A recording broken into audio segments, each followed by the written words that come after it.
Hello મિત્રો, નમસ્કાર.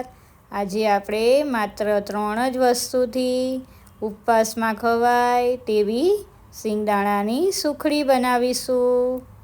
એકદમ પોચી રૂ જેવી બને છે અને ખાવામાં પણ એકદમ ટેસ્ટી લાગે છે અને ઝડપથી બની પણ જાય છે.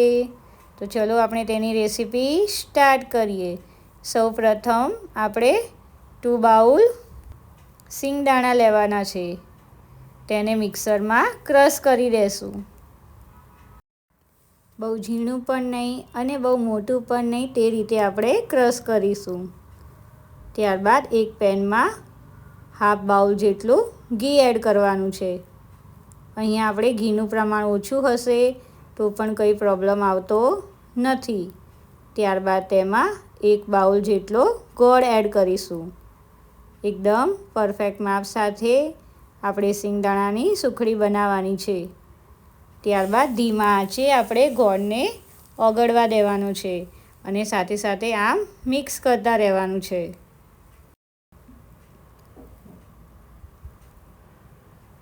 ગેસની આંચ આપણે અહીંયા ધીમી જ રાખવાની છે. જો તમે આ રીતે પરફેક્ટ માપ સાથે બનાવશો તો સુખડી એકદમ પોચી અને મજેદાર બને છે.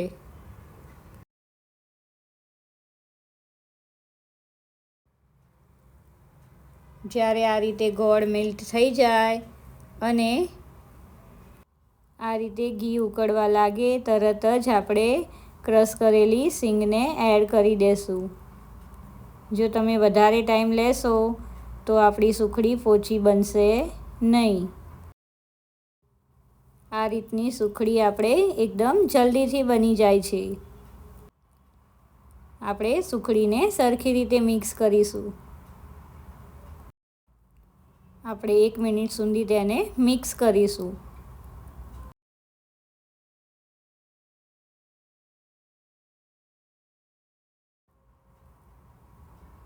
બની છે ને એકદમ મજેદાર.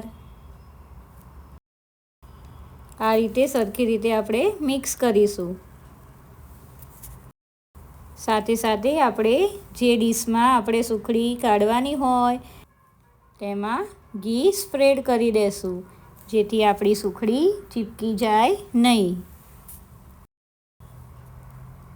ત્યારબાદ તેને આપણે ડીશમાં કાઢી લેશું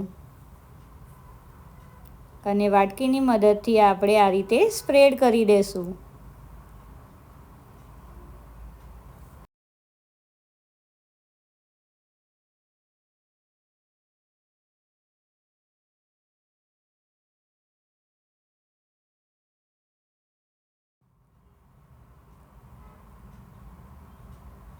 આ રીતે આપણે સુખડીને સરખી રીતે સ્પ્રેડ કરીશું. 5 થી 10 મિનિટ આપણે તેને ઠંડી થવા દેવાની છે. જો ગરમ હશે અને તમે આ રીતે પીસ પાડશો તો સરખા પીસ પડશે નહીં. ત્યારબાદ આપણે આપણી ચોઈસ પ્રમાણે તેને શેપ આપી દઈશું.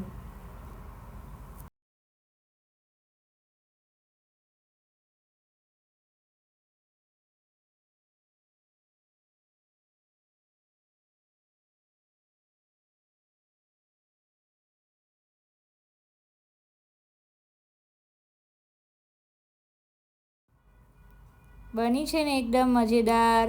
જોતાં જ ખાવાનું મન થઈ જાય. એકદમ પોચી રૂ જેવી અને ખાવામાં પણ એકદમ ટેસ્ટી લાગે છે. તો વિડીયો ગમે હોય તો લાઈક કરવાનું ભૂલતા નહીં અને આ રીતે સુખડી તમે બનાવી છે કે નહીં તે કોમેન્ટ જરૂરથી કરજો. અને આ રેસીપી ટ્રાય કરવાનું ભૂલતા નહીં.